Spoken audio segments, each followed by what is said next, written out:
رب العالمین جو رب ہے جہان پر کا. رب اصل میں تھا رابیب. رابیب مضاف کا قاعدہ لگا، پہلے کلمے کو ساکن کر کے اس کا دوسرے میں ادغام کر دیا، یہ رب بن گیا. اس کے اوپر جر لفظ اللہ کی صفت ہونے کی وجہ سے ہے. رب العالمین، رب کس کو کہتے ہیں؟ رب کا معنی عام طور پر ہماری زبان میں کیا جاتا ہے پرورش کرنے والا، پالنے والا، جبکہ جامع معنی اس کا یہ ہے رب اس ہستی کو کہتے ہیں جو کسی بھی چیز کو ادنا سے کمال تک لے جائے بالتدریج، وقت کے تقاضوں کے ساتھ ساتھ. اس کو رب کہتے ہیں. یعنی اس کو پتا ہے کون سے وقت میں کتنی پرورش کرنی ہے، کتنی مقدار میں چیز دینی ہے، کتنی مقدار میں لینی ہے. جو ان سارے پیمانوں کو سمجھتا ہے وہ رب ہے. اگر لوگ اس کلمہ رب کو سمجھ جائیں نا، رب، تو دنیا کے اندر جتنے امتحانات، جتنی مشکلات، جتنی آزمائشیں، جتنی تکلیفیں آئیں، انسان اس پہ یہ کہہ کے صبر کر جائے گا کہ یہ میرے رب کی طرف سے ہے جو تربیت کرنے والا ہے، اس میں میرے لیے تربیت ہے.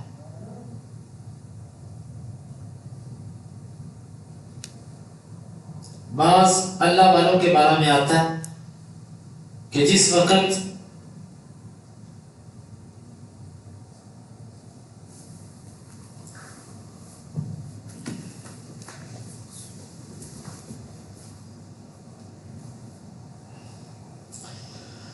بعض اللہ والوں کے بارے میں آتا ہے کہ وہ جس وقت ان کو کوئی تکلیف یا پریشانی یا مصیبت آتی تو اس موقع پر وہ اس آیت پہ غور کرتے، رب العالمین، کہ وہ جہان والوں کا رب ہے. اور تربیت کئی طریقوں سے کی جاتی ہے. ماں اپنے بچوں کی تربیت کرتی ہے، باپ اپنے بچوں کی تربیت کرتے ہیں. کبھی تربیت کی جاتی ہے مار کے، کبھی تربیت کی جاتی ہے پیار کر کے، کبھی تربیت کی جاتی ہے کوئی چیز دے کر، کبھی تربیت کی جاتی ہے کوئی چیز لے کر. یہ سب چیزیں ہوتی کہ نہیں ہوتی؟ اللہ رب ہے. کبھی وہ آپ کو ایک چیز دیتا ہے، آپ کی تربیت کرتا ہے دے کر کہ یہ کیسا رہتا ہے، پھر وہ آپ سے وہ چیز لیتا ہے. پھر کبھی آپ کو چوٹ لگتی ہے، کبھی آپ کو خوشی ملتی ہے، کبھی آپ کو غم ملتا ہے. یہ سب چیزیں تربیت کا حصہ ہے. اگر ہم اس رب کے لفظ کو سمجھ جائیں تو نفسیاتی امراض یا پریشانیوں میں آ کر دماغی نس کا پھٹ جانا یا خوشی میں آ کر انسان کا موت کے منہ میں چلے جانا کہ آپ میں سے باہر ہو گیا، یہ سب کیفیات. کوئی چیز چھن گئی تو ماں میلا کرتے ہوئے رب کی ناشکری پر اتر آئے، کوئی چیز مل گئی تو اتنا اترائے اس کے اوپر کہ رب کو بھول گئے. یہ سب ان لوگوں کے اعمال ہیں کہ جو رب کے معنی کو سمجھے نہیں. ساری تعریفیں اس اللہ کے لیے جو رب ہے. العالمین، وہ رب کس کا ہے؟ عالمین کا. عالم کس کو کہتے ہیں؟ عالم کی جمع عالمی. عالم کہتے ہیں اس چیز کو جو رب کی ذات پر نشانی ہوتی ہے. یعنی عالم کہتے ہیں اللہ کے سوا ہر مخلوق جو اس نے پیدا کی وہ عالم ہے.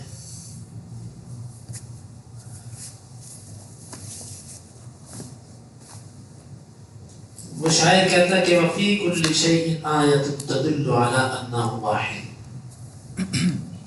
ہر چیز کے اندر نشانی ہے جو بتاتی ہے کہ وہ اللہ ایک ہے۔ ایک بدوی سے کسی نے پوچھا کہ تمہیں کیسے پتا ہے کہ اللہ ایک ہے؟ تو وہ اس نے جو الفاظ کہے ان میں سے کچھ، البعرۃ تدل علی البعیر والاثر تدل علی المسیر والبحر ذات امواج والسماء ذات فجاج الا تدل علی السمیع والبصیر۔ وہ کہنے لگا کہ ایک اونٹ کی جو مینگنی ہوتی ہے وہ یہ بتاتی ہے کہ یہاں سے اونٹ گزرا ہے تو اس کی مینگنی ہے، یعنی اونٹ ہے تو مینگنی ہے، اور قدم کا نشان بتاتا ہے کہ بندہ ہے تو قدم کا نشان ہے، اور یہ سمندر جو موجیں مارتا، ٹھاٹھے مارتا سمندر، اور یہ آسمان کے جس کے اندر برج اور رستے ہیں، کیا یہ ساری چیزیں دیکھ کے یہ سمجھ نہیں آتا کہ کوئی سمیع اور بصیر ہے، سننے والا اور دیکھنے والا ہے؟ اسی لیے بعض اہل علم کہتے ہیں اللہ تعالیٰ اگر کوئی کتاب نہ بھی اتارتا، اللہ کوئی نبی بھی نہ بھیجتا، اللہ نے زمین اور آسمان کے اندر اتنی نشانیاں رکھی ہیں کہ جو انسان کو بتاتی ہیں کہ اللہ ایک ہے اور اسی کی عبادت کرنی ہے۔ یہ اللہ کا ہمارے اوپر فضل ہے کہ اس نے کتابیں بھی بھیجی، اس نے ہمیں فطرت پر بھی پیدا کر دیا، اس نے انبیاء بھی بھیج دیے، حالانکہ اگر وہ ان میں سے کچھ نہ کرتا، صرف کائنات بناتا اور انسان کو بھیجتا، انسان کائنات پہ غور کر کے اپنے رب تک پہنچ جاتا۔ رب العالمین، وہ جہان کی تربیت کرنے والا، اس کا معنی پالنے والا بھی کرتے ہیں لوگ، پالنے والا۔ یہ جملہ ہمیں کئی چیزیں سکھاتا ہے، صبر، توکل، آپ سے کوئی چیز چھین گئی، آپ کو کوئی چیز مل گئی، آپ اس پر صبر کریں، اور اگر آئندہ زمانے میں آپ کو کسی چیز کا حرص ہے، آج ماں باپ کہتے ہیں بچوں کے لیے کچھ بنا دیں، بچوں کے لیے کچھ کر جائیں، ہماری تو گزر گئی جیسی بھی، ہر ماں باپ کا یہی جملہ ہے، ہماری تو گزر گئی جیسی، بچوں کا کچھ بہتر ہو جائے۔ کاش کہ ہم رب العالمین کے لفظ پہ غور کر لیں کہ یہ کام آپ کا نہیں ہے، یہ آپ کے رب کا ہے۔ ہاں، آپ کے ذمہ جو کام ہے وہ بچوں کی ایمانی تربیت ہے، دینی تربیت ہے، یہ آپ کی ذمہ داری ہے، مگر نہ مستقبل کے بارے میں آپ خائف مت ہوں، وہ رب العالمین ہے۔ تو اب آئیے دوبارہ اس جملے کو، اس آیت کو جو ہم نے مختصر سمجھا، الحمدللہ، یہ ایک دعویٰ ہے، ساری تعریفیں اللہ کے لیے، اور اب آگے دعوے پر دلائل پیش کیے جا رہے ہیں، ساری تعریفیں اللہ کے لیے کیوں ہیں؟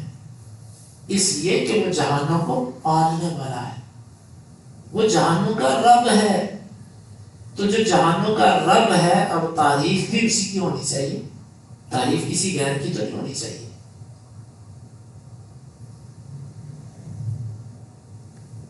اور آپ اس کا یوں بھی سمجھ لیجیے، الحمد، ساری تعریفیں للہ، اللہ کے لیے، خود لفظ اللہ اس بات کا مستحق ہے، اس کا معنی، کیونکہ اللہ کا معنی بعض کہتے ہیں آلیہ سے، جس کا معنی ہوتا ہے کہ خوف کے وقت عبادت کے لیے جس کی طرف رجوع کیا جائے، جس کی طرف لوٹا جائے، اس کو اللہ کہتے ہیں۔